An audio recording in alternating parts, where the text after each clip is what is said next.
Hello and welcome back to Midnight Grappler Animals. I am your host, Salt. I also have with me in the studio today, Lan. We are joined by our, let's say, French correspondent, Serge. He's back. Everyone say, welcome back, Serge. Welcome back, Serge. And this is our new series called Godzilla Ride Along, where we make Keegan watch the first 20 minutes of every Godzilla movie. And then if he so chooses, he can watch the rest of the movie. How are you enjoying your Godzilla Ride Along so far, That Keegan? sounds horrible. That's awful. I hate it. Oh man, we're gonna have so much fun with that now. I did not know that was a series, but I'm so excited for that now. If you don't get interesting within the first 20 minutes of your Godzilla movie, it's wraps. You're done. That's done. fair. I don't know. Some of the early Godzilla films were like really heavy on the story, and then they just got to give up halfway through the movie. So We are, in fact, talking about Shin Godzilla today, the 2014 film. I hope I didn't mess up that year. It's 2016. 2016. Oh, the Reiwa era. Oh gosh, that's not even the Reiwa. Wait, no, we're fine. Yeah, it is. It is the first one. We're not the already Era. Reiwa era didn't start until 2019.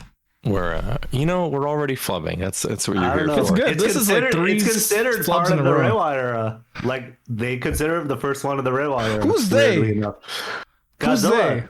they? Are they in the room with us right now? Who lives closer to Japan? Lan, I'm closer? hearing from multiple sources that Shin Godzilla is considered a Reiwa era film. I don't know. Unless they're in the room with us right now, I don't believe it. Can we get the Emperor of Japan in here real quick? Friend of the pod, by the way. Friend of the podcast, Akihito. Can you get Emperor Hito in here? Shin Godzilla was recently re-released in theaters with a 4K remaster, and we are here to talk the movie today. I know Lan has seen it before. I've seen it before. Serge, have you seen this movie before? Oh yeah, I've seen it.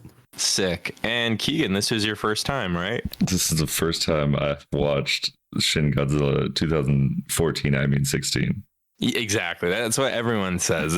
4 and 6 are very similar numbers, so that's And why math is people make hard. that mistake. Yep. Keegan, I want to start with you. First impressions. How did you like Shin Godzilla? Okay.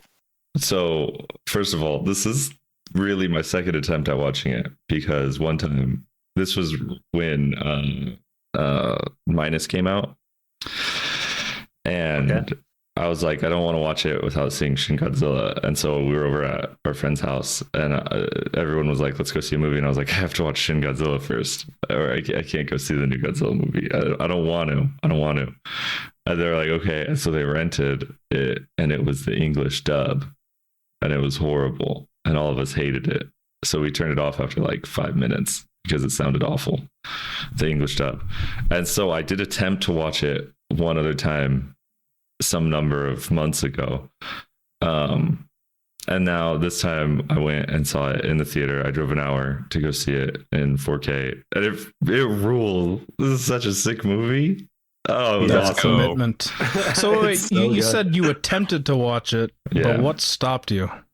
The English dub was awful. Oh, and It that's was what the last time you attempted to horrible. watch it. Okay. Yeah. And there were 3 of us who, like, Kendra will put up with a bad English dub because she's like, whatever. But the other 2 are more weeby. And they were complaining a lot. And I was like, I can't do this. I need to watch it. I need to watch it real. I need to read something.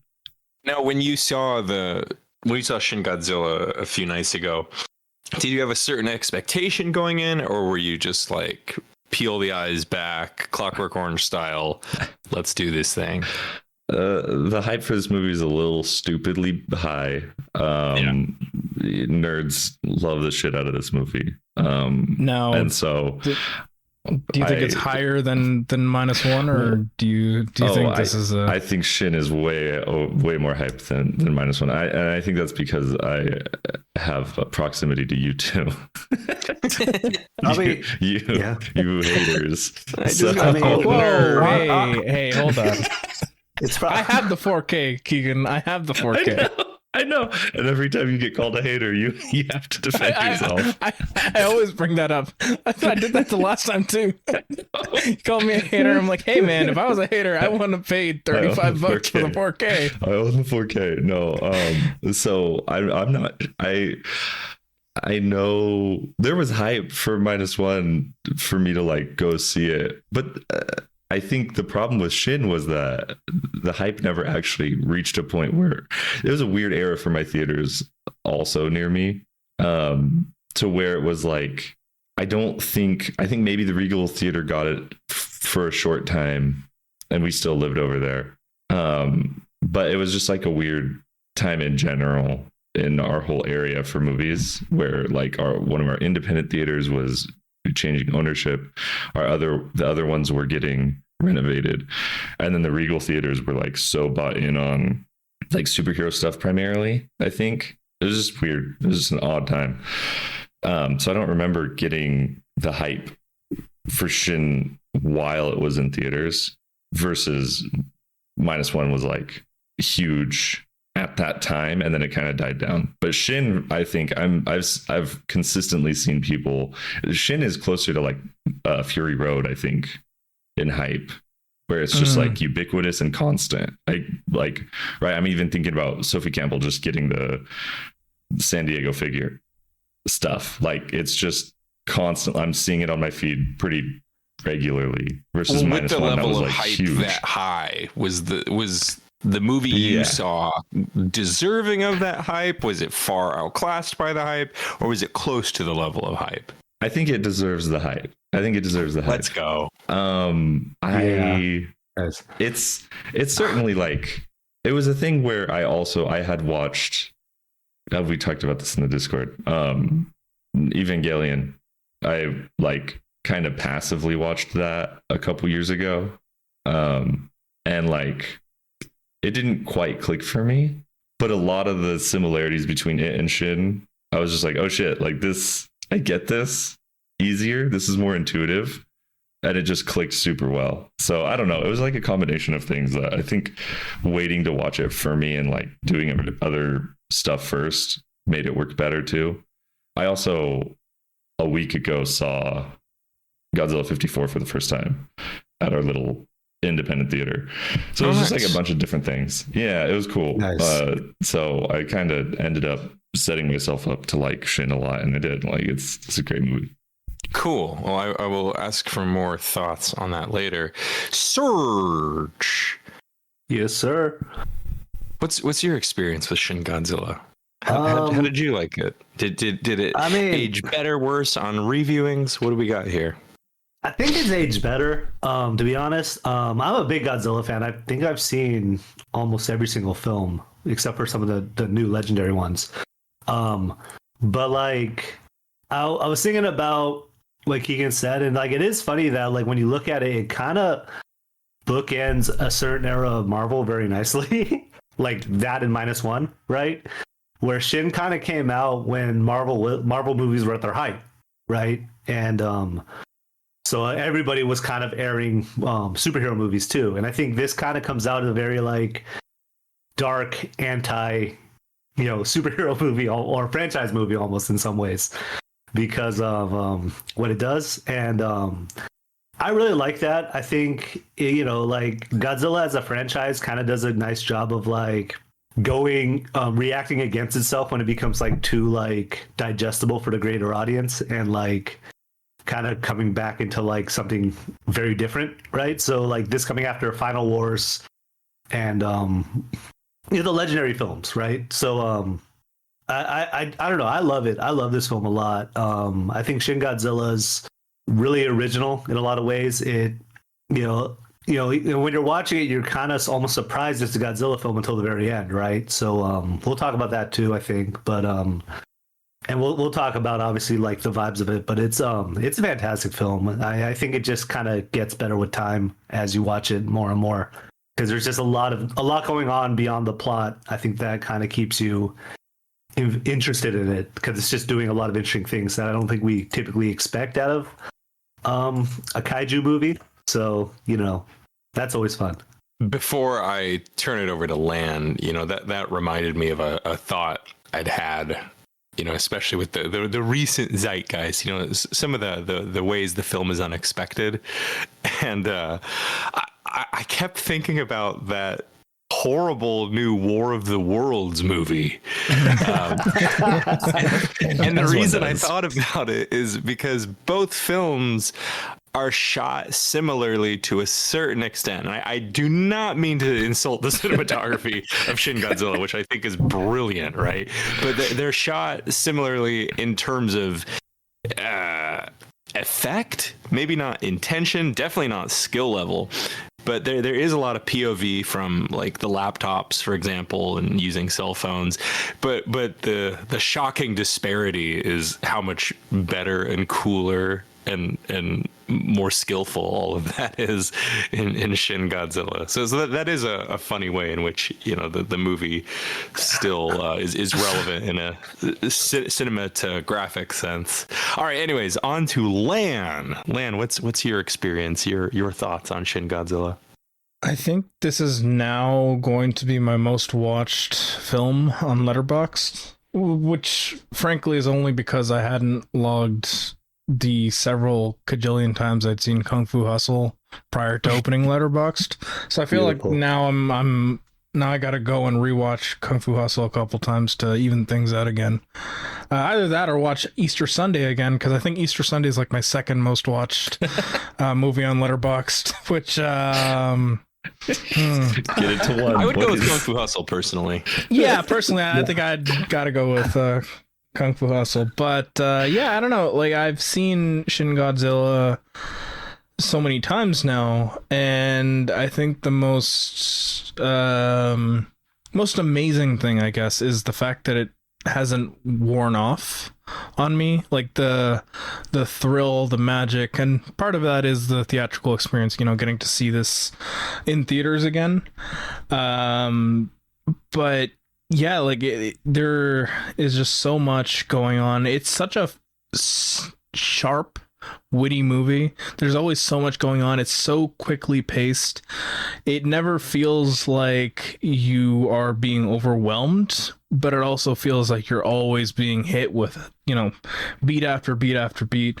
The great thing about this theatrical re-release is that it's not just that it's in 4K. 4K is nice, I guess, but the fact that they restored the the titling, because when they initially did the home release, I think it was Funimation that handled it. They completely butchered all of the on-screen text. So like when you saw people's titles changing it longer and longer and longer, it just didn't hit as hard as it did in the original theatrical release. And now, where like so much of the screen space is taken up by that text, so it was nice getting to see that again. And yeah, hopefully when they do put out the 4K Blu-ray or whatever, they do preserve that. But yeah, this time around, I think it was really just looking at all the smaller pieces, seeing which small bits and pieces I could catch that I somehow couldn't catch previous times. And yeah, it still holds up. Is it better than -1? I guess we'll find out next episode. I am glad you mentioned the titling land. That all hit a lot harder, and there is an art to typesets, and this really made me appreciate it because this is like my fifth watch. All right, so let's get into the plot of the movie. I'll do a pretty choppy, let's say. I'll get the most important parts of the plot, and you guys just jump in at any time. This is just let us hit our main points. The film opens on POV iPhone style, probably shot on an actual iPhone, footage of some lifeguard type fellas on a pleasure boat. They note that the boat has been sitting out at sea for a while and it is abandoned. Shortly thereafter, we cut to a montage of various disasters happening around the city. We've got this tunnel being flooded from above. The official reports say the tunnel is being flooded with water, but we can clearly see it's blood. As we cut around the city, seeing these like small scale evacuations and disasters, we then cut to the various government offices we'll be spending a lot of time in during the course of the movie. We've got the prime minister, we've got all his lackeys, we have people from all levels of government. They're discussing what's going on. Is this just another flood? Is this something else? We then meet one of our primary protagonists, Rando Big Dick Yaguchi.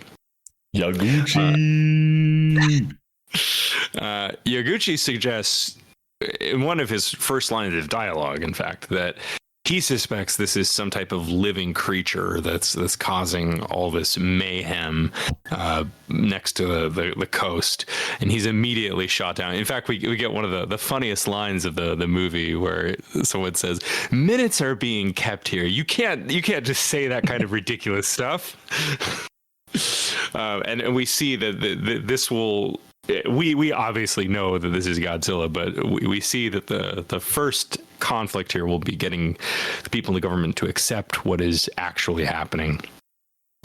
The mayhem, the destruction continues to escalate until a creature is eventually spotted. There is a tail that pops out of the water, and then eventually a little salamander type guy, let's say. This is Shin Godzilla's second form. We never quite see his first form as it's underwater, but his second form starts crawling onto the land. He's walking through the river, walking over boats, breaking bridges. He's destroying all the housing and buildings nearby. He looks like such a little freak. He looks like such a weird The creature freak. design is so good. The eyes are Fish so eyes funny. especially. It's just like the Fish eyes, googly yeah. eyes and like Yeah. No, you can especially feel the Evangelion here too, where it's just like they really push and make this freaky looking guy running around. And I think even we had watched enough that first attempt at watching it to see it, and we were like, what the hell? And even this time, I don't know anything about Shin Godzilla. I know that Shin Godzilla shows up. These are what I knew about Shin Godzilla. I know that Godzilla shows up, and I know that his back spikes turn pink. That's it. That was the extent that was gonna happen when he used atomic breath. That was the extent to what I knew. So I almost was like, this is just another monster. Godzilla's gonna show up and kill this thing. This is a weird choice, but all right. So it was fun not knowing any of that too. That it was just like, oh, whatever this thing is, he's messing up Japan. All right.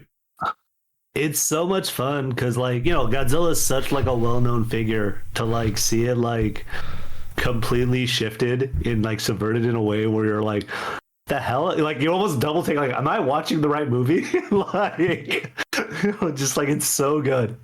Yeah, it rules. There's to tie it back into some other episodes we've done on this show, a lot of the angle, as it were, behind Shin Godzilla and his evolution, his predatory capabilities reminded me a lot of Alien. Like this is a perfect being, and it knows how to respond to its environment accordingly to be the dominant species. Yeah, that's cool. Yeah, I think that's like pretty sick. The way it just like keeps evolving. I think also the fact that like with this one being the allegory for natural disasters, it coming out of the earth looking like it's like just forming, like it's a very larval state, right? Like the process of evolution, I think, is the most interesting thing about the design here, is the fact that like over the course of the movie it's consistently changing and adapting. And again, going back to the natural disaster allegory, it's the fact that like as the climate changes, as things get worse, the nature will adapt. We will struggle, but nature will easily adapt. and create monsters beyond our understanding. Yeah, one thing of note, especially is watching this only in 2025, right? And this isn't a criticism. This isn't even me saying, "Oh, this should be different. This should be done in a different way." But it's very funny watching this movie from 2014, 2016. Be so positive about the nerds in the room. Like every time a nerd is in the room, they're like correct and morally right? Like, well, it's eventually it's going to get on land, right? No, there's no way it's going to support its weight. There's no way it can stand up. Well, like every time, and then the nerds save the day too, which is just a funny thing that today I would not accept a Captain America movie where the nerds save the day, right? Like absolutely not. That's not. The nerds are ruining everything, right? Like AI Or like is taking over. If you had a nerd, it'd be like this fantasy of a nerd, like Chris Evans, like would be like the nerd, like wearing glasses, trying to look like a normal dude. Like, Hey, hold on. like it would be Ryan Gosling. It would be Ryan Gosling. It'd be Ryan Gosling. Total And rich then I would dude, be- Project like- Hail Mary coming 2026, baby. I would be one over. Just Ryan Gosling. Just like, oh man. Yeah, it would be Shin Twisters. Oh. Shin Hail Mary. Project Shin Godzilla. The one thing I was looking at this time around was the tail specifically, because everyone remembers that end shot, right? With the skeletal figures and you know that everyone remembers that, but like that's not there from the start. So when I'm going through the movie again, I'm thinking like, well, how is this tail changing, and like what are we seeing? And yeah, it's a very interesting story being told in and of itself in that tail itself. A tale of a tale, where- if you A will. tale of a looks tale, if you will. Where it looks like a penis Oh, for tail. the majority of the movie. Yeah, I mean, it looks very phallic, but it also looks very. Godzilla uncut. They say it's the director's cut.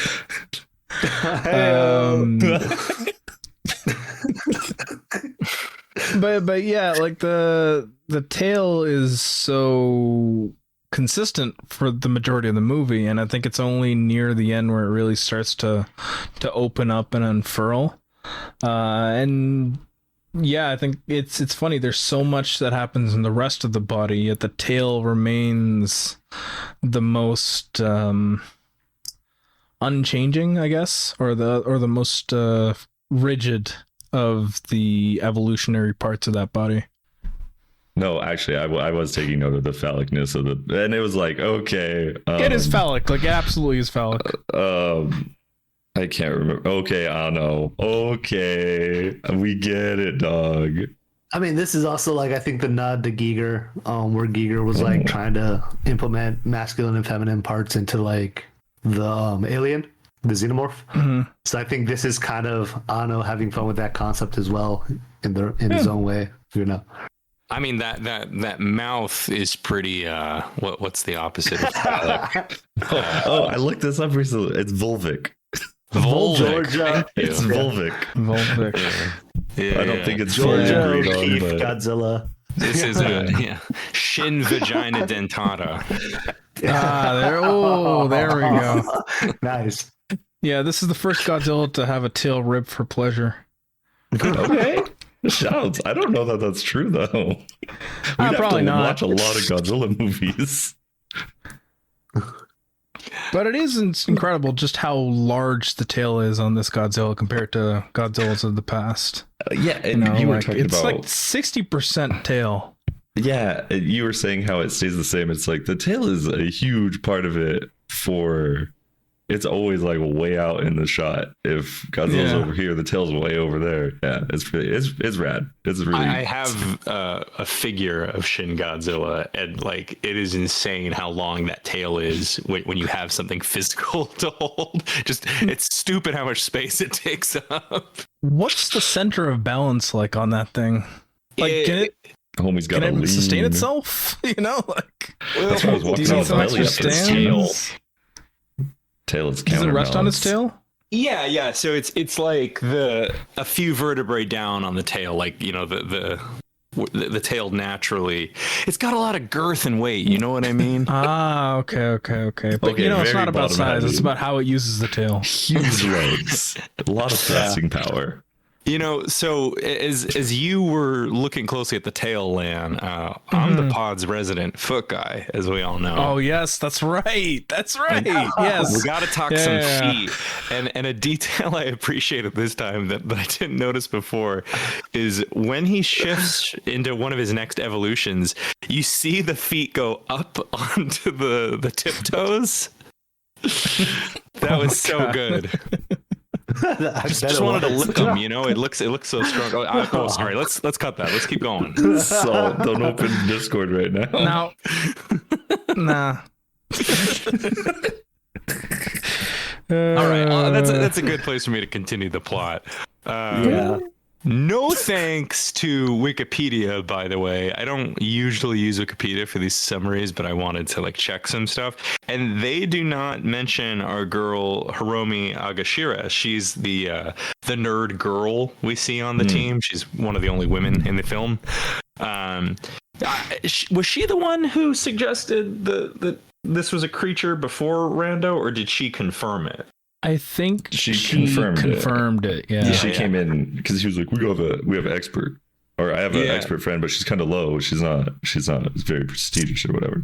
So she's similar to Rando in that she's not taken seriously, but like Keegan said, all the nerds are proven correct and good here. So shortly after we meet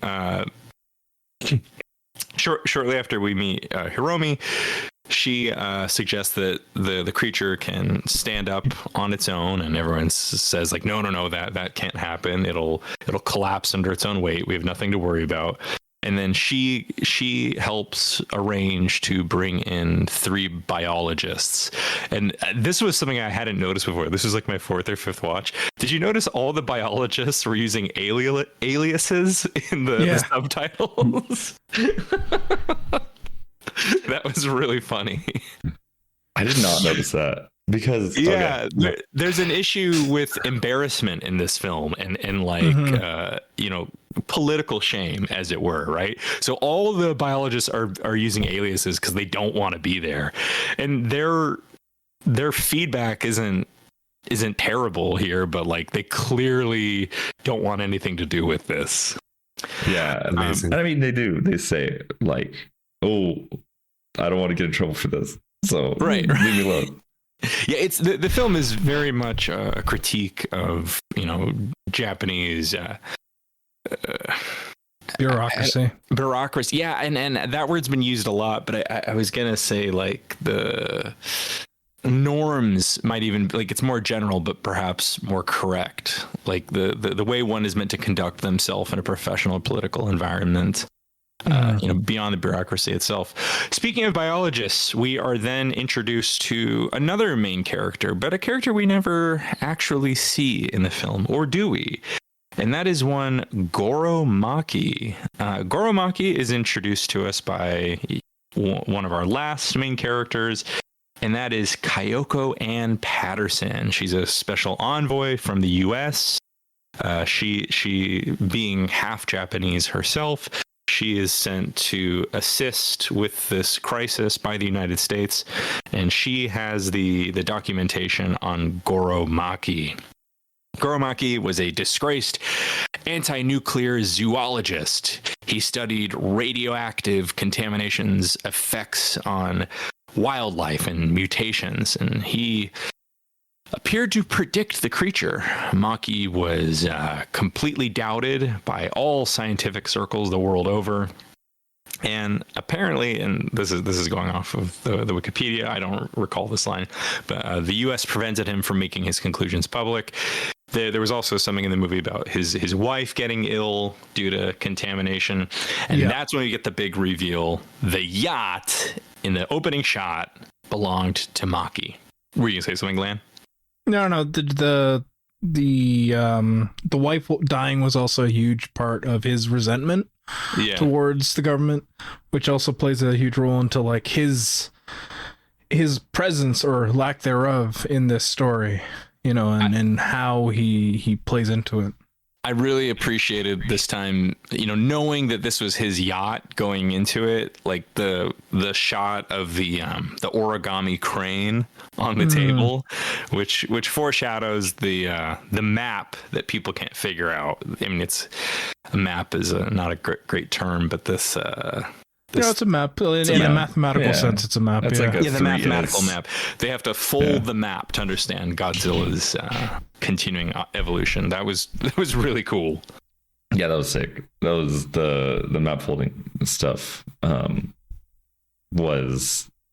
Was really cool, especially because it looks like nonsense when it's just flat, and they're like, it's so complex.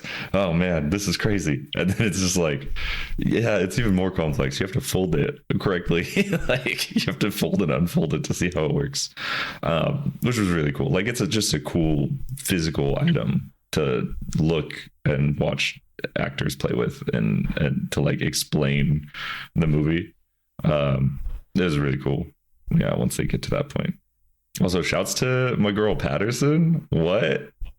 Her everything about that character is incredible. I love when they speak English in this movie. That's so some funny. of the best parts. That's so funny. Speaking of complexity, we've got the complexity of the map, but like this is such a rapid fire film. We don't only have all these plot points, but the rate at which information is introduced to us and through how many characters, I'm only getting into our main cast here, but we have so many characters in this movie, and it's highly stimulating, but like Lan said, it's never overwhelming. Like it all fits. It's all there for a reason. It's really masterful. Like this time I was just enjoying it as a way to make a film exciting and dynamic on a low budget. Because I don't know the conversion very well, but this was shot for just under I think it worked out to like $10 million or $13 million. Like that's nothing for what we make this type of blockbuster like here. Yeah, similar case was with, the similar case was made for -1 as well. And it evens out in the scope of the Japanese film industry, but of course, to Americans who spend like $200 million on their films, it's going to be a big thing. But yeah, I mean, like the use of the budget here is spread out really well. I think the VFX, I have been kind of spoiled by -1. There is a bit more artifice, I guess, to Shin Godzilla, but I think that adds to the charm too. I think so. And that's primarily Shinji Higuchi's influence over the movie, right? Like he is the primary director of the movie, and this as well as Shin Ultraman, though with this he's co-directing with Anno. But yeah, like it's very much of his line of work, and it's very charming in that sense. Yeah, as far as the like complexity of things, keeping it interesting, I think that puts words to what I was thinking about with this movie, especially immediately after. I was thinking about, there's like a 12-second scene. It's a little interlude between things happening, and it's like Godzilla colds forming, right? It's super short. Yeah. It's insane. And this movie is constantly doing that kind of stuff where it's just like presenting information that makes sense. That's just intuitive. This is what would happen. But it's like, this is a 2-hour movie and it doesn't dig into all of it, but it leaves so much on the table that you could. And it's wild. It's super. It's funny because it's another one of those things where I'm like, I'm not criticizing it, but I'm also not saying it's necessarily the right way to do a thing. This is just pulling it off so well that they're like, one of the things I'm holding on to a lot is realizing, this movie is like, it's nationalistic to a degree, but is also criticizing nationalism, and also it's anti-nuclear weapons. It's anti-weapons to a degree, right? The end of the movie, they're using a bunch of civil engineering and medicine to win. I mean, they need bombs and stealth bombers and stuff like that too, but ultimately that's all a facade. That doesn't actually fix anything. And it's so the depth of it is wild. And then that's just like one little corner of the thing, not talking about other criticisms of the healthcare or different levels of national legal system and stuff like that. The bureaucracy part of it is a whole other thing. And yeah, it's just like layers and layers of stuff going on in this movie that is just fun. It's fun to tease out. You mentioned No, go ahead. You're good. Oh, okay, yeah. You mentioned the nationalism aspect, and it is very easy to get a nationalistic reading out of this, much in the way that friend of the podcast and former living person, current corpse, Shinzo Abe did. Because at the time, he actually did laud the movie as being a great example of showing off Japan, and most importantly, the JSDF's ability to defend Japan. Yeah, beautiful sentence, Land. But at the end of the day, it is incredibly critical. Like it even though at the end of the day they do prevail, it's at the cost of so many citizens. The entirety of the Diet's cabinet gets wiped out alongside the prime minister. Several cases of gross incompetence from the people up top. Like it's equivalent to that one episode of SpongeBob where Patrick and SpongeBob are like, "We did it. We saved the city," and meanwhile behind them the city's on fire and everything's like going insane. That is like the ending of this movie. Is like, yeah, we did it. And then at the end of the day, you still see that they haven't done it. Godzilla is about to evolve to its fifth form, and the more is on the way, basically. Yeah. I mean, it's arrogance, I think. And I think that's the thing that does a really good job of showing off. Yeah. They made Japan great again. But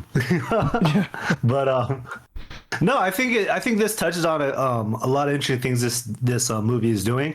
I think where like I mean, like if you do look at this surface level, it is kind of like weirdly pro nationalism, but it's not. It's like it is like a satirical take on this because they're also like arguing through the bureaucracy and trying to like handle this thing while a crisis is going on, and like they're more concerned with their jobs. But I think what also makes it work is because you have like this really wide cast of like bureaucrats and everyone arguing or having different perspectives, you get that sense of like chaos that like an invasion would almost kind of have, and the processing of it. And as a viewer, it kind of leaves you like unable to almost guess what's going to happen next also. And I think that's like really effective in this movie because I think a lot of times when we see monster movies, and I think this is sometimes why they don't really translate as well sometimes in the US when they try to make them, because like they want to show the monster on the screen as much as possible,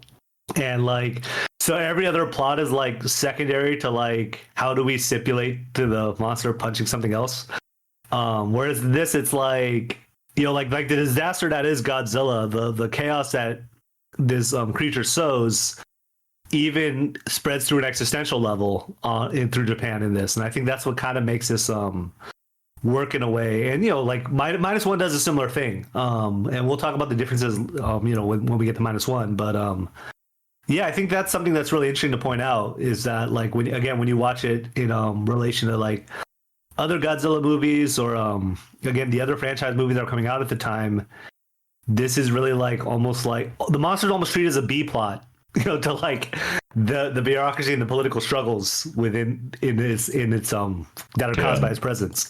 Yeah, that was why I thought Keegan would like this movie, because Keegan has on record said, "I don't care about the monsters. I care about the people." Yeah, which is lame. Unlike other Godzilla movies, Yeah. Shin Godzilla focuses on the people instead of the giant monsters. Finally, Finally, they did it. we all know Ishiro Honda was like, all right, whatever, Emiko, whatever, Serizawa, let's get to more stomping. Yeah, where are the people? So I got a question for you guys. Do you think that Rando Yaguchi was portrayed as a sympathetic hero? Is he like someone who was not objectively in the right, or do you feel that at the end of the day, you know, he's not the hero or he's not the hero that those like Shinzo Abe portray him to be? I have a take. What's your take, Salt? Stop it. My take is that just as Shin Godzilla is a monster that evolves, so does Rando. Yeah. Yeah. I think people look at Rando as being the morally and logically correct one in the film, and see the majority of the cast outside of him as being dumbasses, and like Except for the beautiful Patterson, she's perfect. Of course, yeah, she's American after all. Yeah, I was of course excluding the thruple. Of course, you know, we have Patterson, we have Yaguchi, and we have Hiromi. Our perfect thruple is of course perfect. No, but you know, outside of those three, a lot of people are portrayed as buffoonish, with certain exceptions, of course.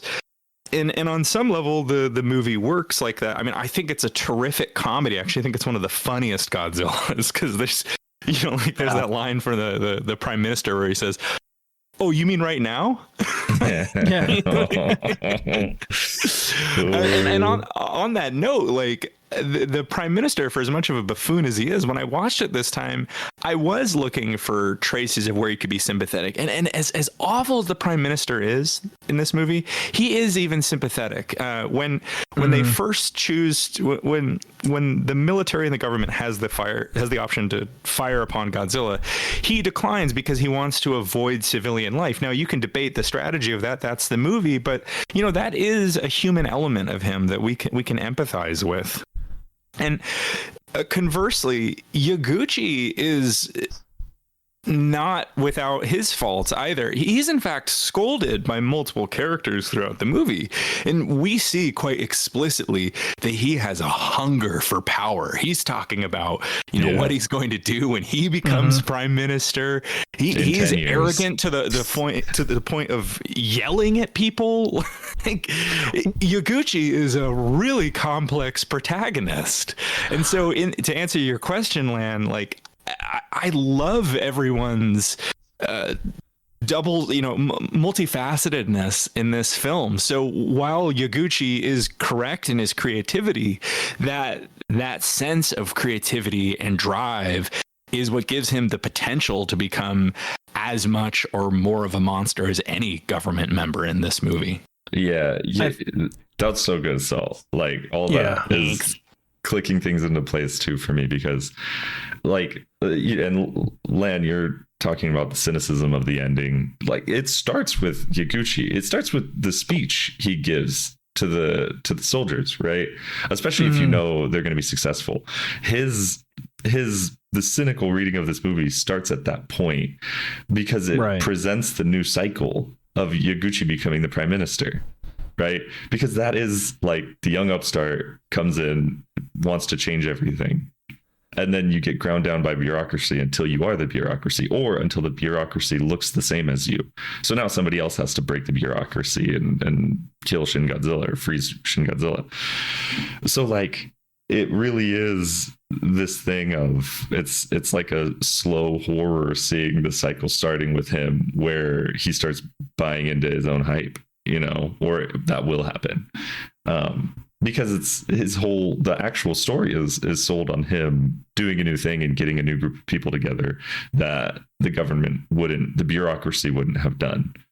And like ultimately that group does save the day, but just knowing the way the bureaucracy works, knowing the way that these systems get worse over time and these people get worse within the systems over time is, yeah, I mean, there's no non-cynical reading of that.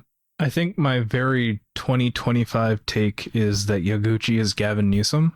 Let's Damn. go. Oh, that's beautiful. That's so Yes. good. Yeah. Oh my Perfect. gosh. We'll see. Give it 3 years. If you're listening to this in 2028, was I right?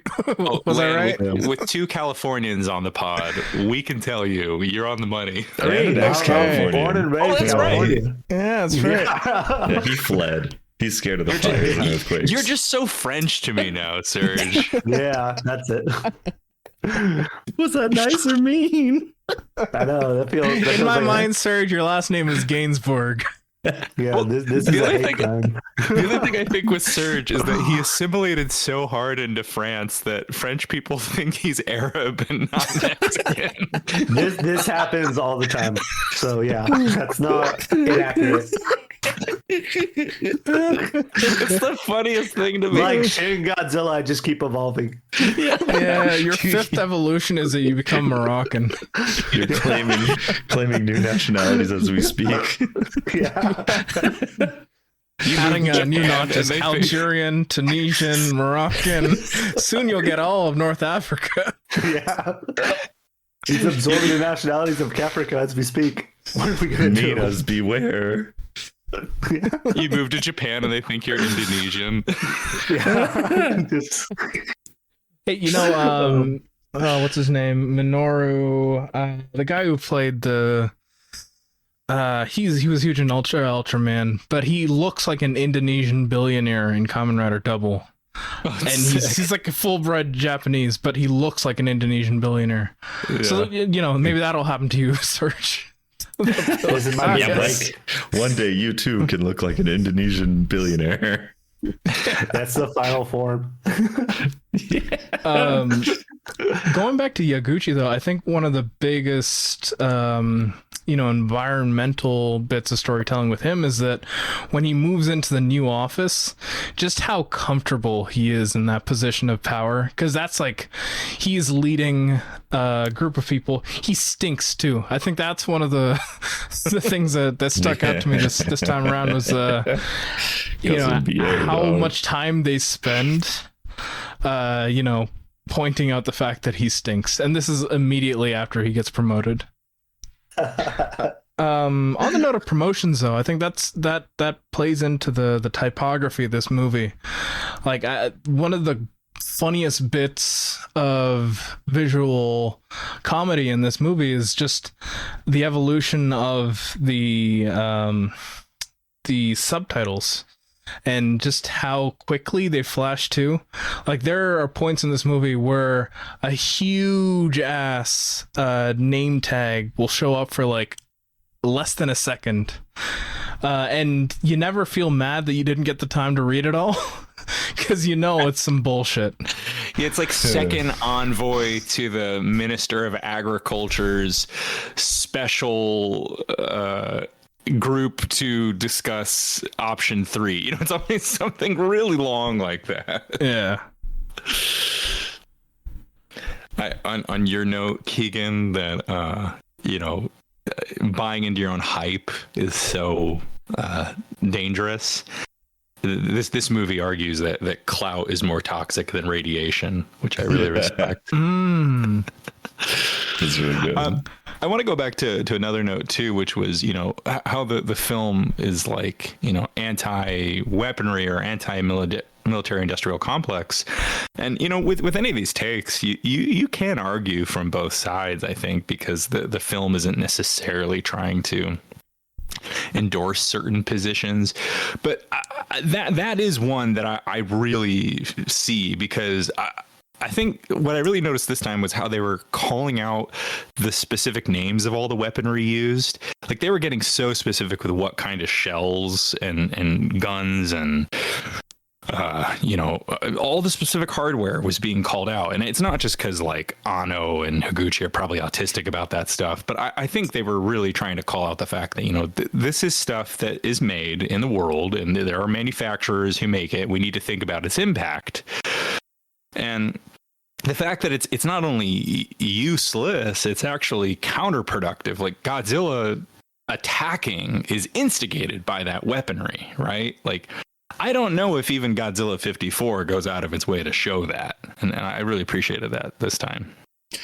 I think it also shows the opportunism, like the fact that they're looking for opportunities to use, the weaponry that they've got. Like early on with the prime minister, when he was still alive, a lot of his role in the movie is like saying yes or no to the people in the military, being like, hey, can we use this now? Can we use this now? Oh, they're so horny to use those weapons. They're so horny for that stuff. And yeah, it's really funny to show just how rabid they are. And I think it also plays into Japan's history too, right? Like the fact that after the Second World War, they just weren't allowed to have a proper army, like that's stuff that -1 I feel does miss out on, not entirely, but I feel like it doesn't hit on nearly as much and nearly as pointedly as this one does, is like the relationship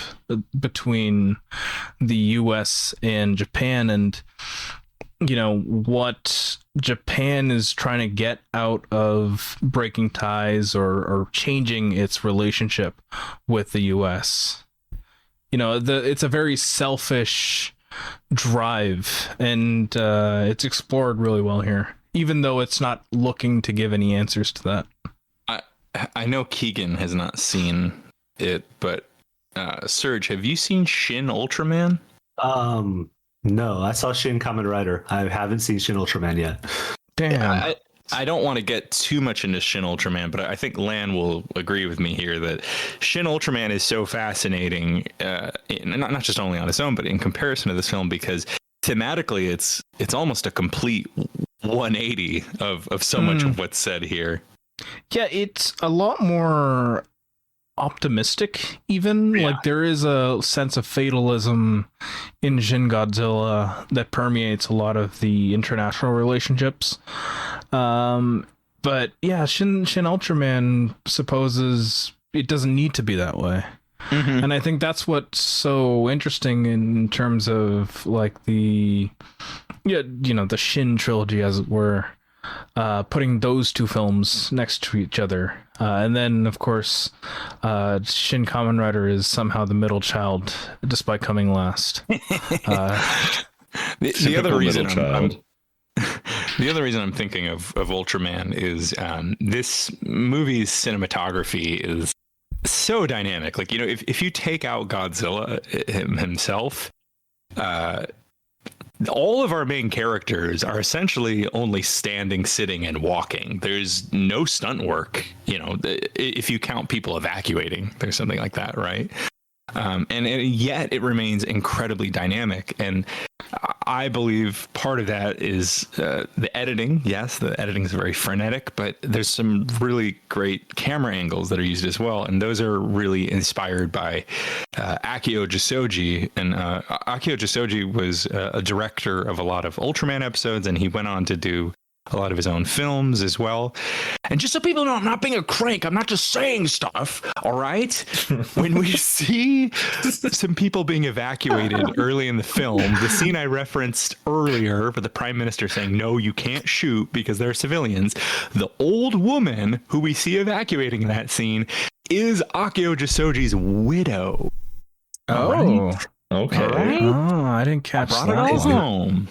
We brought it Nice. home. Good job. Good job. You were not you. being a crank. You're valid. Salt, we will not question your mental You're valid. stability any further. Oh, no, you definitely should. I'm just saying in this instance, I'm not a crank. In this other one instances, instance, we won't probably do am. it. Next episode, we'll definitely start questioning it even harder. In retrospect, we'll question it on this episode, but in this moment, no. Sophie actually has a fun crank theory about this movie. Should I share her theory, or should we wait till the Godzilla -1? I feel like we're gonna forget if we do that. Sophie has this awesome theory that Goro Maki, the disappeared, disgraced scientist, is Shin Godzilla. Okay. Okay. That would rule. Yeah, Cooking. I love that. Yeah. Yeah. Well, Yeah. there's supposed to be a sequel, so that would rule if that's like what happens. Yeah, I I mean they've been was- saying there's gonna be a sequel for about a decade now.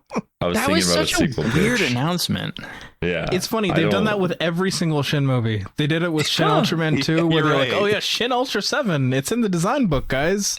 And then Shin this just- Kamen Rider, they're like, guys, come on, we can make this a whole series Yeah. if we wanted Yeah, to. we can Buy our make- Blu-ray. 50 years of Toho this. said it in July, so like this year. So it's like a very like, Are they another just recent lying, announcement though? versus like, what? I mean, Are Toho they does just love lying? lying. I ain't gonna lie. Yeah, yeah. 2025 too.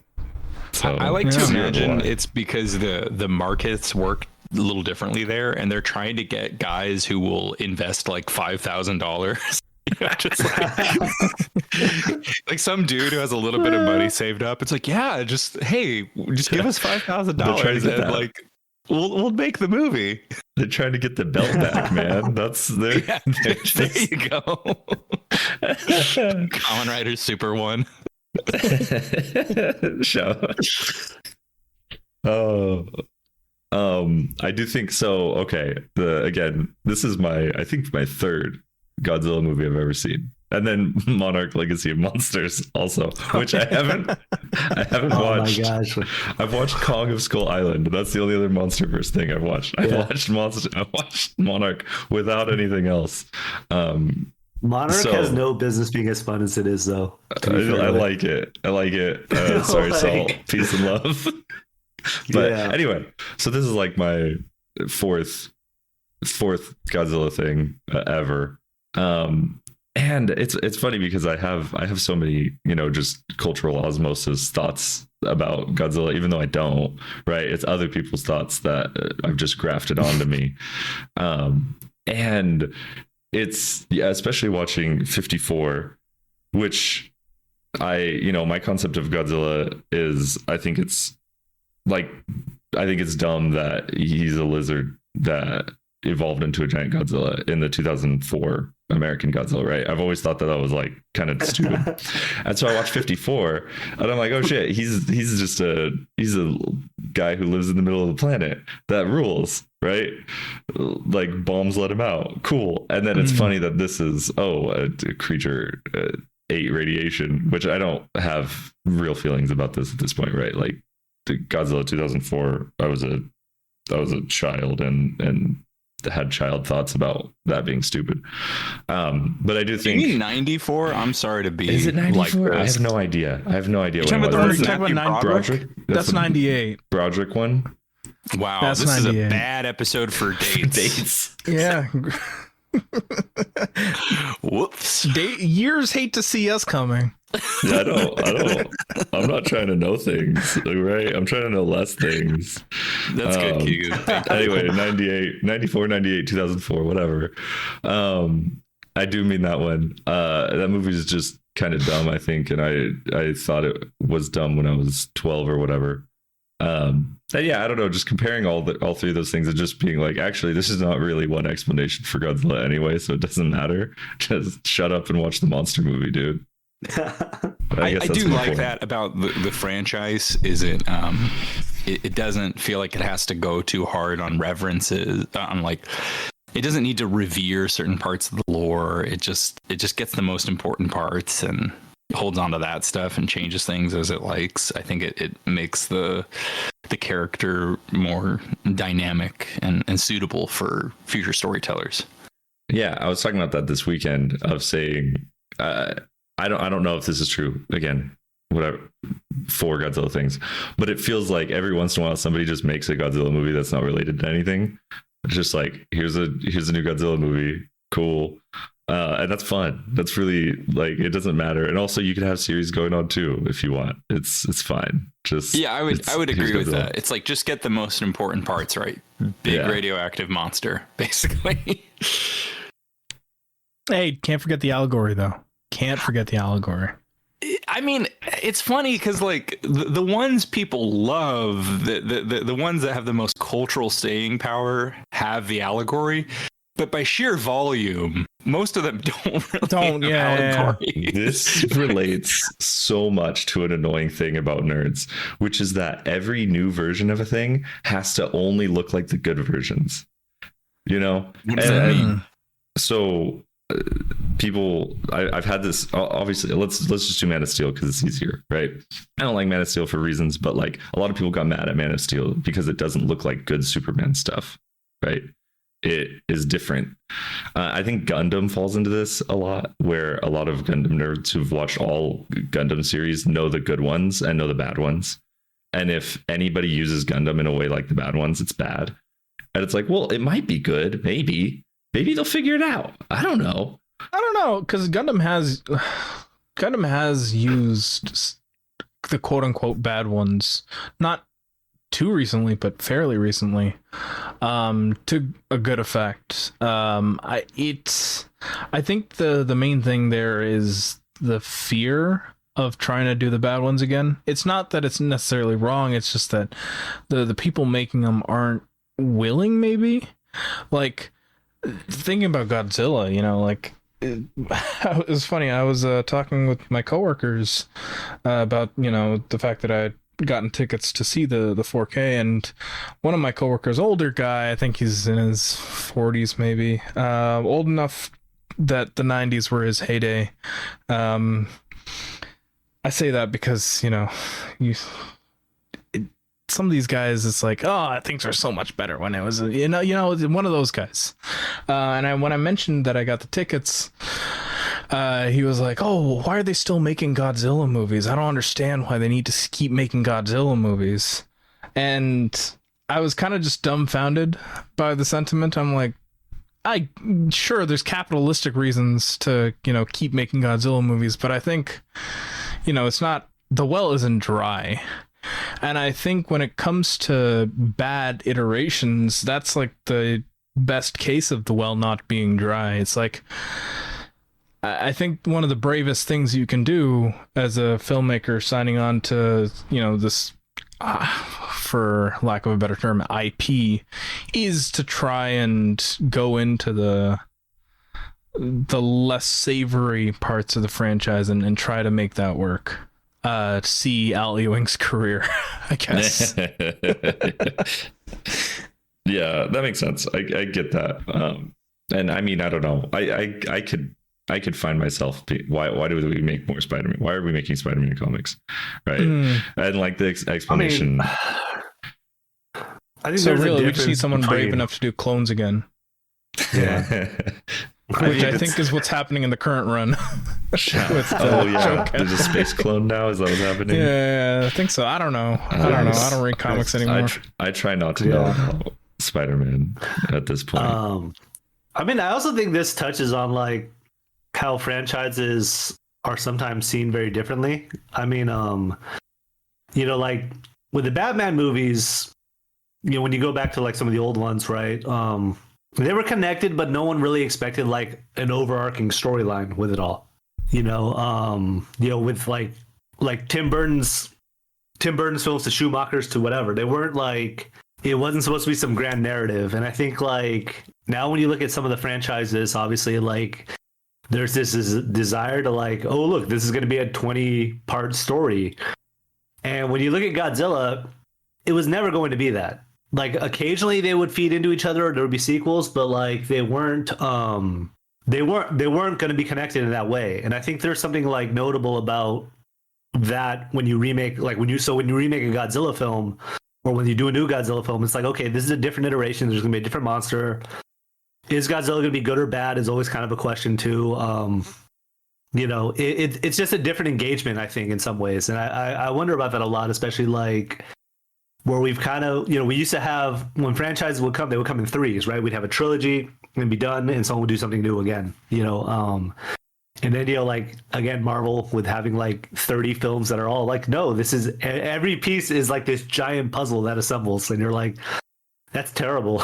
Like, so I sort of think about that a lot with, like, you know, again, when we talk about like the franchises of Godzilla, where you know, Shin Godzilla especially is kind of like a notable thing because it was a huge departure from not only just like the Millennium era, but like a lot of the other Godzilla movies. You know, we didn't really have Godzilla be a true horror type film since I think Return of Godzilla in '84. You know, so like it's interesting to think about it that way too, right? Like it's not you know, to see it in that context of how we see franchises, how we see these movie series kind of go on, and like, so you know, when fans kind of want the good stuff, they really just want to rewatch the old film in a new way, you know, and that's oftentimes the same with comics, right? They want to read the same old comic that does the same thing, but just in a different way, you know. So it's just kind of like, I kind of love the fact that Godzilla just doesn't really do that ever. I mean, it does do that, but like, there's so many movies that it doesn't do that too at the same time, right? Like, for every Godzilla versus Mechagodzilla 2, you have a million other films that are like, we're gonna do something weird about a little kid who gets bullied, or like, you know, other strange things that happen. So, yeah, I don't know where I'm going with this. It's just funny to think about the way we think about these franchises and approach them. You reminded me of something there, Serge, and it's the way in which these Godzilla movies can piggyback off each other.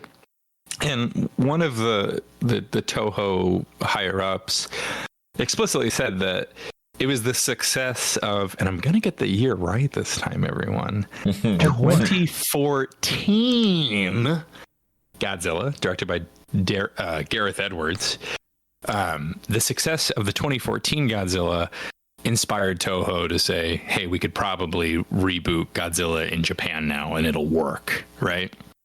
And, you know, I do find the American versus Japanese relationship of the character really fascinating. You know, what informs the character's development, and it's what makes a meta moment, as it were, in the movie really work. When the monster is named, they call the monster Godzilla in the movie first, and then Gojira later, right? Mm-hmm. And I think that's a fun and useful way to understand that how the character has grown and changed due to being literally exported and imported back and forth between the two countries. Yeah, and they spend like a solid 5 minutes on that segment. Mm-hmm. Mm-hmm. On that note of naming, I think Lan probably understands this best. Can we talk a little bit about the title Shin Godzilla? Because I've always been confused with conflicting ideas of what Shin means in the title. Well, that you've got in common with the Japanese salts. Yeah, I mean, because Shin can mean a lot of things, right? It can mean true, new, God. There's like 5 or 6 different things. And I think the ambiguity here is what makes it work. Because, you know, it's a lot of things, right? Like, it's a new take on Godzilla. It's, some might even say the most elevated take on Godzilla, the truest take on Godzilla. I think not just with Shin Godzilla, but also Shin Ultraman and Shin Kamen Rider. It's this idea of like, what is the essential, you know, what is the essence of what Godzilla is? What's the essence of Ultraman? What's the essence of Shin Kamen Rider? And, you know, you can argue about whether it hits on all that, you know, like what it actually means to be an essential or a true platonic ideal version of these franchises. But it's first and foremost, it's a bold statement. You know, it's a bold declaration of like, this is what Godzilla is, especially in the modern day.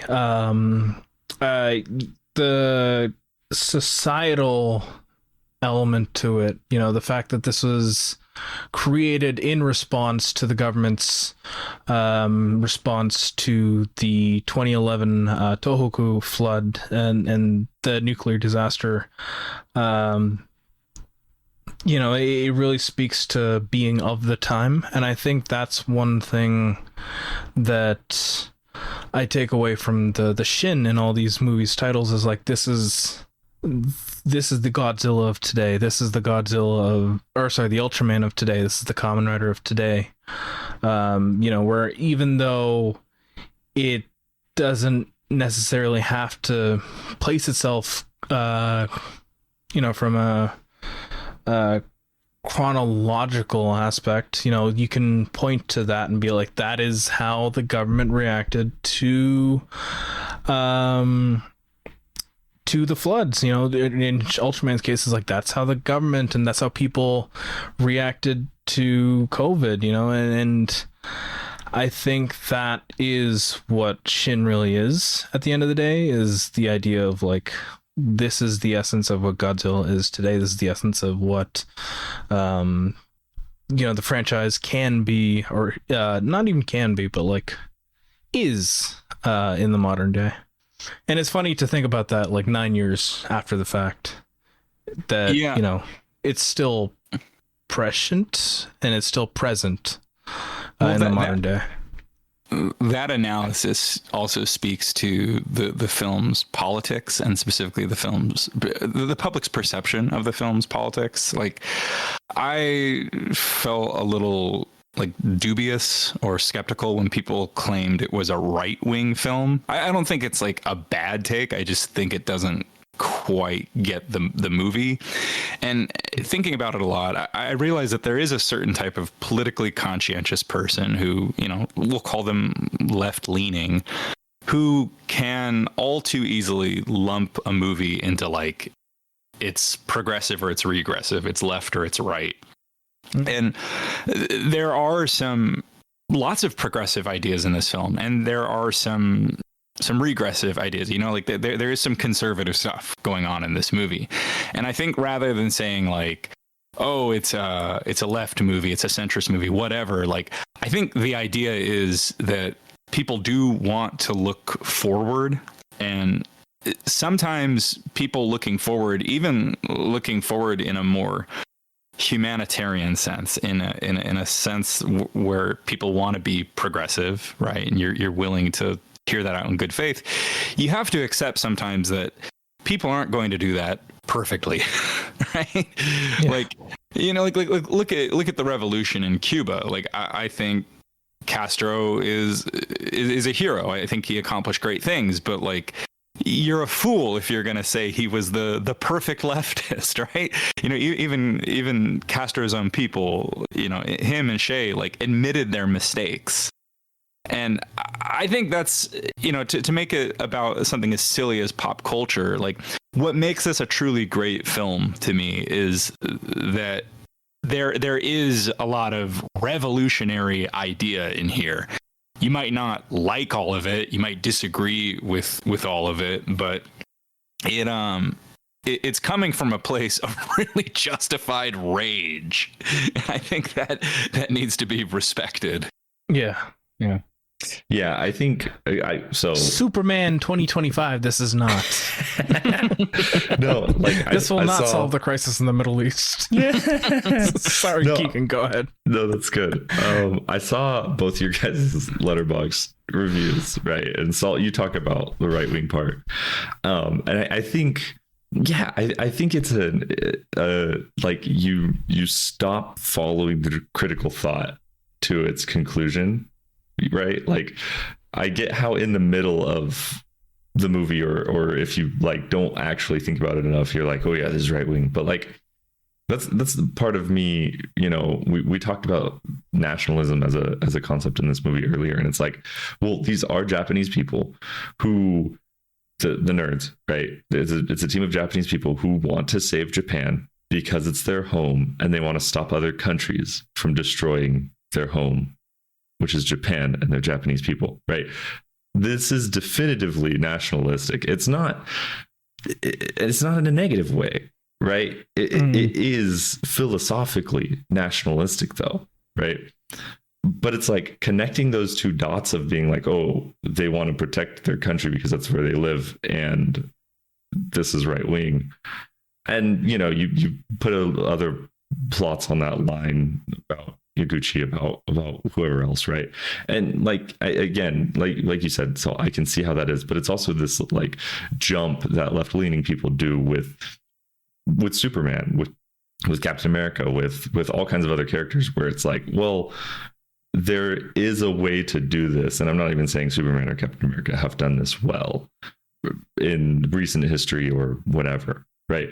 But Shin Godzilla does do it well, and it is showing like these people care about a community, or at the very least want to stop the destruction of a community. And I don't know, it's I think part of it, because of the movie being so grounded in bureaucracy, so grounded in the government work of things, and talking about all that stuff, it gets a little difficult to parse maybe in places. But like I don't know, it's the whole 2 or 3 thoughts in your head, and I think you can get there. I to tie it back to what we said earlier, I think the way it succeeds at that, without falling into the trappings of either being like either right-wing propaganda or like preachy left-wing stuff, is like the fact that Yaguchi and his cohorts, they are correct. They do want to do the right thing. They do the right thing, the most right thing possible given the circumstances. But we see how highly flawed they are, right? And what potential they have to become as bad or worse than the people they hate. Yeah, we see the ulterior motives too.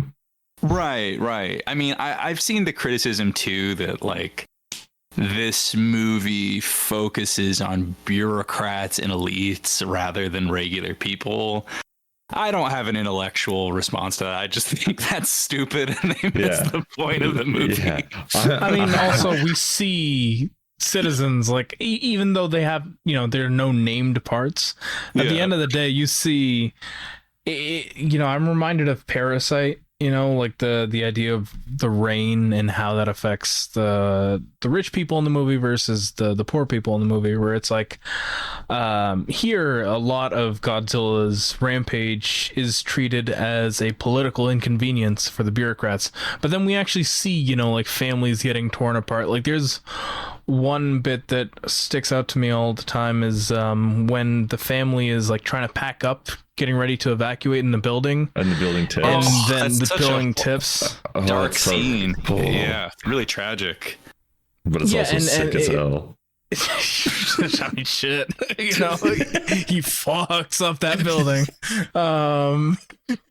No, but it's a good scene, Land, because it has so much tragedy, and yet it doesn't feel too exploitative. You just see their final moments. You don't see them like suffering and screaming, Right. And also like it's the small bits too that, it's like, for instance, when what was it, the grandma crossing the tracks, and like how the prime minister, for all his faults, does say stop, don't actually go through with this because there's people in the area. There's not everyone's evacuated yet.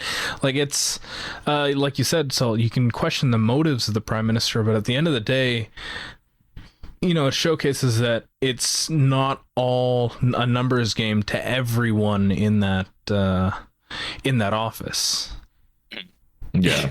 that reminded me that there's a scene I loved so much on my most recent rewatch, and it was the second prime minister, the guy who was like 13th in line or whatever in Succession.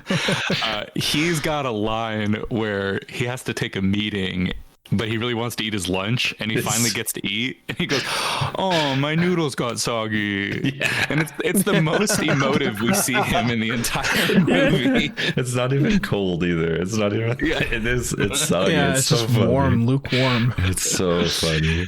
He's more sad about that than any other problem he's had to face. Yeah, I wonder if my read on the prime minister would be different if Joe Biden was never president. Which one? The first one? But I think, the first one especially, where especially, I think the nicest view of Biden you can have, and this is setting aside him being a genocidal freak, right, is that he was a person who, had connections to Washington. The concept was he was going to assemble a good team And whatever, like people say he had good people in good positions. Again, the genocidal freakery gets in the way of all that. And like, I don't know, it just feels like, it feels very Biden-esque of wanting to do the right thing, but being unable because of being Joe Biden. You know, I don't know though. Here's my crazy take. Thought. I think that the first prime minister, played by the late great Ren Nosugi, is Jimmy Carter. Oh, okay. Yeah, I cool. think That's fun. because you know, at the end of the day, people look kindly on Jimmy Carter in spite of all the bad things he did. And I think in a similar vein, you know, when it comes to the incompetence of the bureaucracy and the politicians in this movie, I think the first prime minister gets away with the most, just because of how sympathetic a lot of his actions end up looking. But even throughout the movie, you know, there's people calling out his incompetence, his inability to like be a more I don't know, falconistic leader, much in the way that people were, you know, critiquing Jimmy Carter back then with all the stuff with Iran. Yeah, that's my take on it. Like he feels very Jimmy Carter-esque. Yeah, I get maybe that. if he played saxophone, he could probably be a bit Clinton-esque, maybe.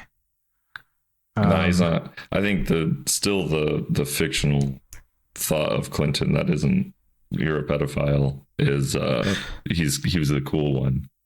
Yeah, no.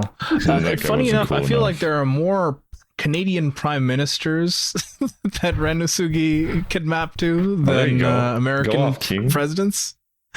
Yeah, you know, just a lot of He's a lot Justin of Canadian Trudeau. prime ministers. Trudeau, kinda. Paul Martin. You guys don't know Paul Martin, but for those of you in the audience, let me know. Paul Martin. What is Ren Nosugi's prime minister's name? I forget. I just know him as the late great Ren Nosugi because that's who plays him. Also, can we talk about the casting in this movie? Because the casting is fantastic, and I think what's so great is just how deep into the alternative Japanese film industry it goes with this casting. I think the funniest thing, or the funniest set of cameos, were the three biologists early on, the ones that use aliases. All three of them are played by like famous in Japan directors. So we've got Kazuo Ohara, who is, you know, the arguably one of the most foremost leftist documentarians in Japan. We've got Isshin Inudo, and the last one is Akira Ogata. Funny cameos, and it's also really funny that that's, you know, where Ano and Higuchi went with their casting there. Also, the biologist that replaces them is Shinya Tsukamoto, one of the foremost underground Japanese cult film directors.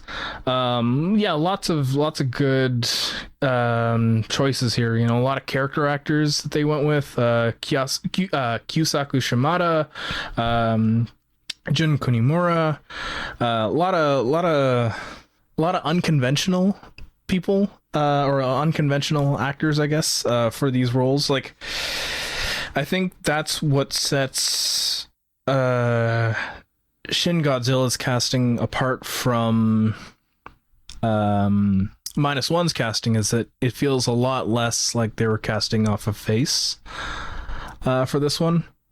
Lots of good faces in a very unconventional sense. Any actors that stood out to you guys?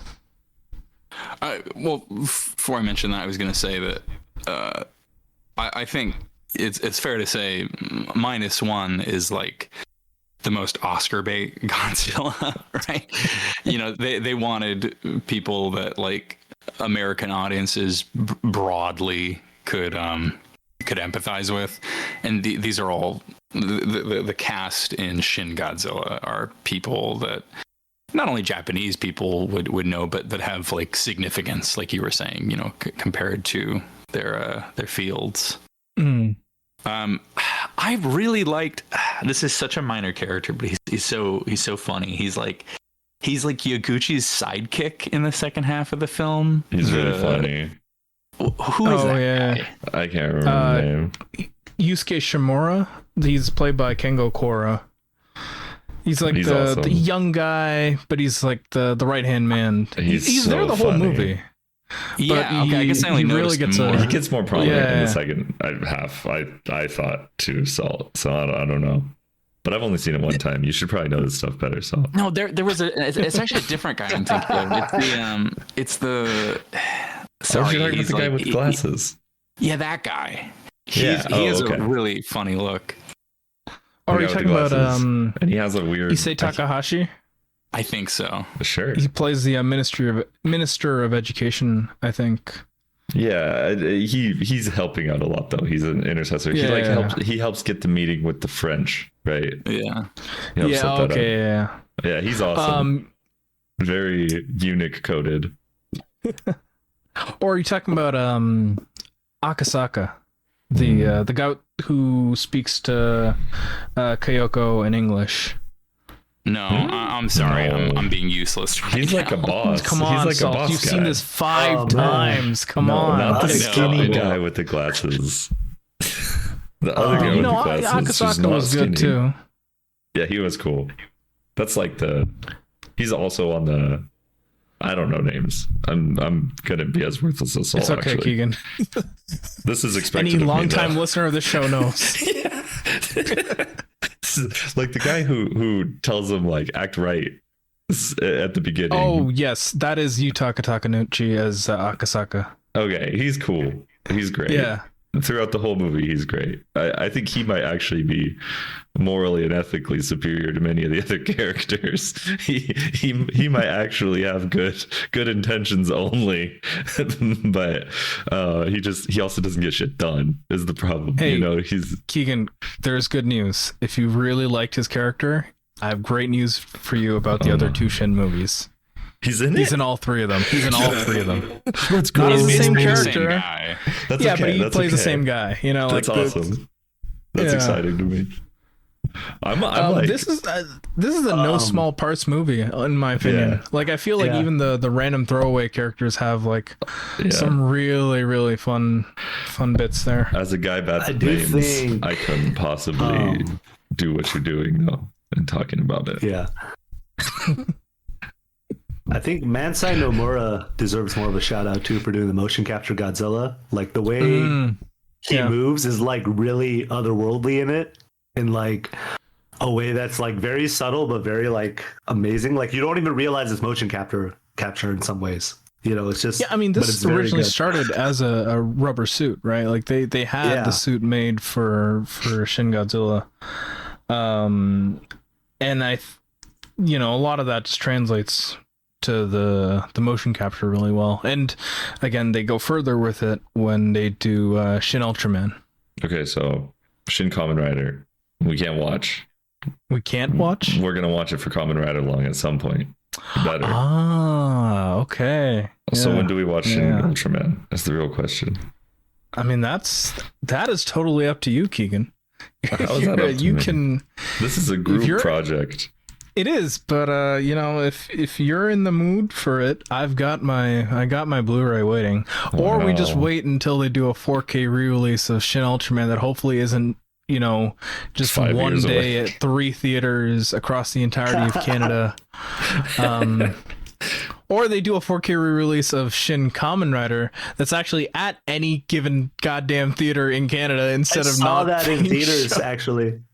I did get to see that one in theaters. I cursed Sophie out for having the opportunity to see Shin Kamen Rider and not doing it. But it's okay. Doing the godly thing. Yeah, you get access to something that I don't get, and you're not making use of it. Like, what are you doing? Americans. If you listen, Keegan, Nintendo store in San Francisco, you have the opportunity. I don't. Why is this I'm my not going job? near San I'm Francisco. sorry. You know 2 San Franciscans, and one of them's on this call. Yeah, go. What? Go.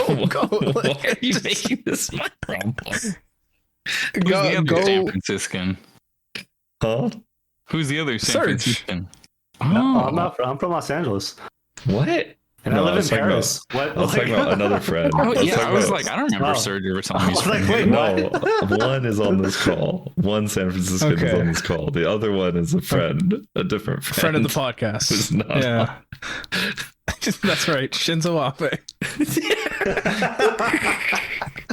on. Dearly deceased. Unfortunately, he's a bit indisposed and can't go to. the very Can't go to San unfortunately Francisco right now. assassinated.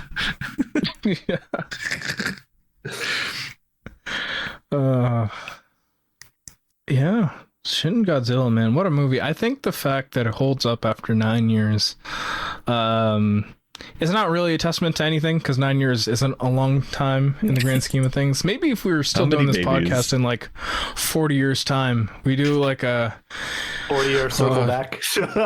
circle back in 40-year like anniversary. 2066, Wait, sorry, 2066 40, Midnight 49 Grappler Animals year. for like Anniversary.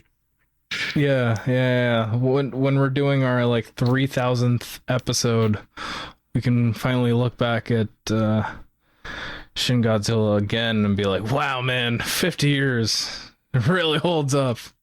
But for 9 years, pretty good movie. Yeah, and I never actually finished synopsizing the film, and that's fine because we're not that kind of podcast, and you should just go see the movie anyway. Yeah, if you want a synopsis podcast, I can't. I thought I'd have an example. There's a lot of YouTube channels. There's so many YouTube channels you can go to. That's So many their whole- YouTube shorts, That's their whole with deal. their AI voices. A man was a member of the Japanese diet, and one day a monster rose from the sea. He said, "Oh, there's a monster coming from the sea," but no one believed him. And it's just like This five is the shorts, podcast. Yeah. just summarizing the Yeah. entirety of Shin Godzilla. Yeah, subscribe to our YouTube channel. We'll be doing exactly that. Midnight AI grappler animals. All right, before we close out, do we have any final thoughts? Keegan, Serge, Lan? I think I'm gonna buy the 4K. I think so too. I have the Funimation release, and I still think I'm gonna buy the 4K because hopefully the 4K will have the on-screen text Fixed. For your fixed. autism. Yeah, for my That's specifically why they changed it. It was for you. Okay, Congratulations. no problem. All right, well, that is our Shin Godzilla episode. Before we get out of here, we've got one more segment from everybody. Quick reminder, if you are not already subbed to the show, go to patreon.com/Midnight Grappler Animals and get yourself a sub. We have a big old backlog of episodes for you to check out. You can hear our earlier takes on this subject and see how we have grown and evolved like Godzilla himself. And follow us on all the socials. With that said, let's get to our Tastemakers grab bag. I'm gonna just pick someone randomly. Serge, what do you got? Let me see what I've got.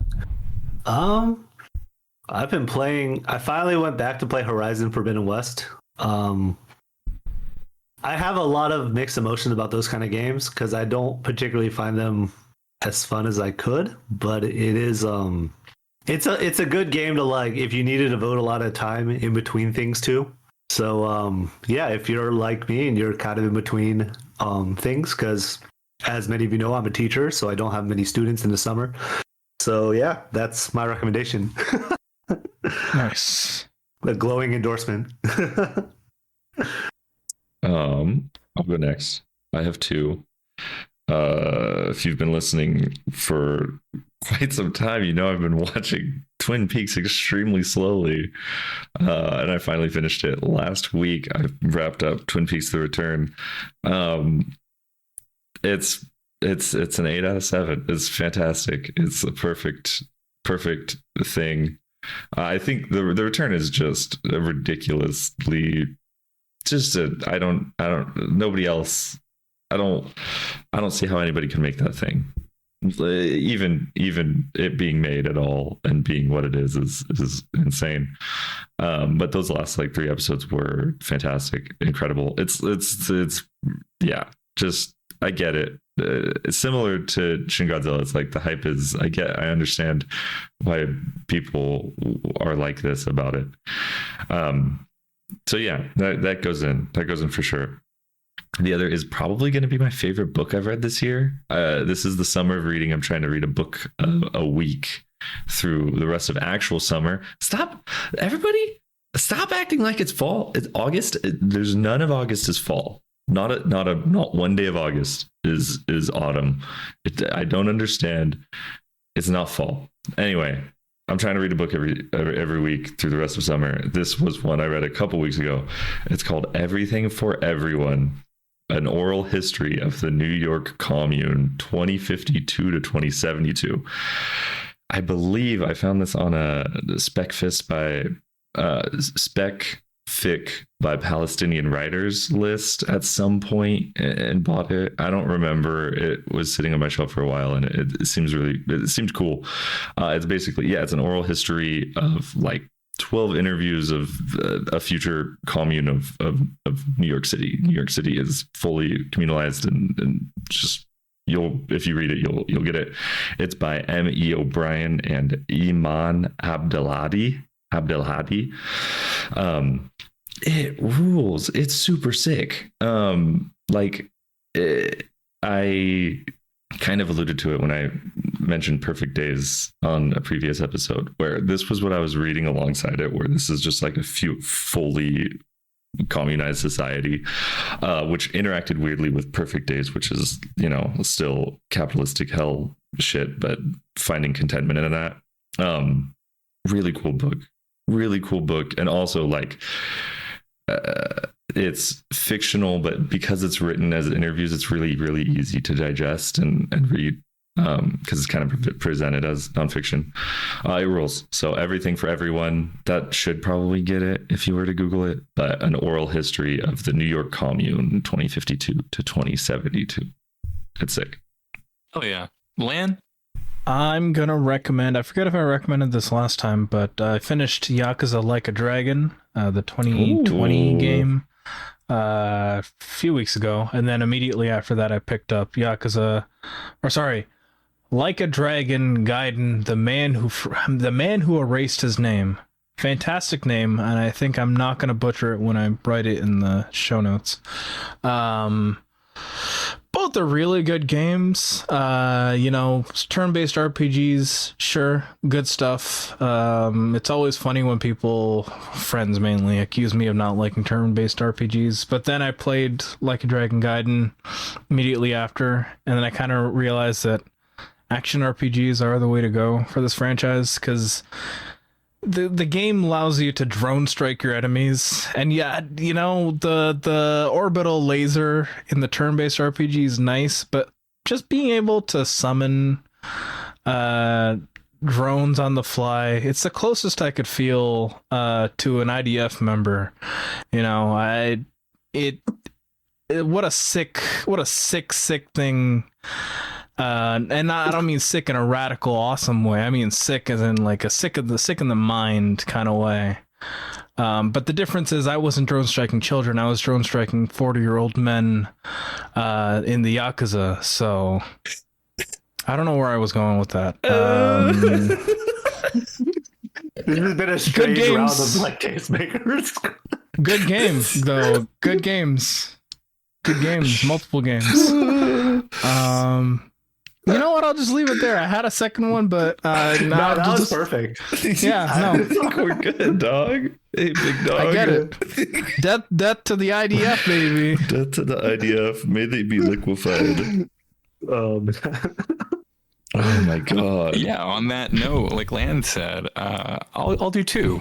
On the note of death to the IDF, Bob Vylan. Bob Vylan's music is terrific. I've been listening to his albums. I have another music recommendation as well, and that is the album Spiritual Cramp by the band Spiritual Cramp. They are a San Francisco band that recently... Is this off the album Spiritual Cramp, or...? Yes. Okay. Self-titled EP. Self-titled EP. It's just a Eponymous EP. self-titled album. Oh, all right. But they're from San Francisco. They relocated to LA recently, and they're good. It's like it's one of my favorite genres of music, which is what I call loser punk. So most of the songs are about getting arrested, getting hungover, getting broken up with. I don't know. It's like bad time music that makes me feel good. So Nice. spiritual cramp. All right. I think that's all we got. Again, Wait, was that two? Oh yeah, Bob Villain and Bob Spiritual Villain Cramp, as yeah. well. It Yeah, was a good episode for numbers. that's right. We did the numbers good. Well, that was our Shin Godzilla episode. Sub to the Patreon if you haven't already. If you're broke or can't afford it, I get that. So leave us a good review if Patreon is not in your financial wheelhouse right now. We do not discriminate against the broke, just for the That's record. right. That's right. We're good friends with many brokes. Just the Israeli. What? Yeah, we're not. We don't fuck with the Israelis. That's it. That's who we discriminate against. Oh yeah, We do the one discriminate. group. Yeah, just one. Just the one. Thanks for listening, and Keep on grappling. Keep on grappling. keep on grappling. Keep on grappling. Yeah, perfect. Every time. Every time.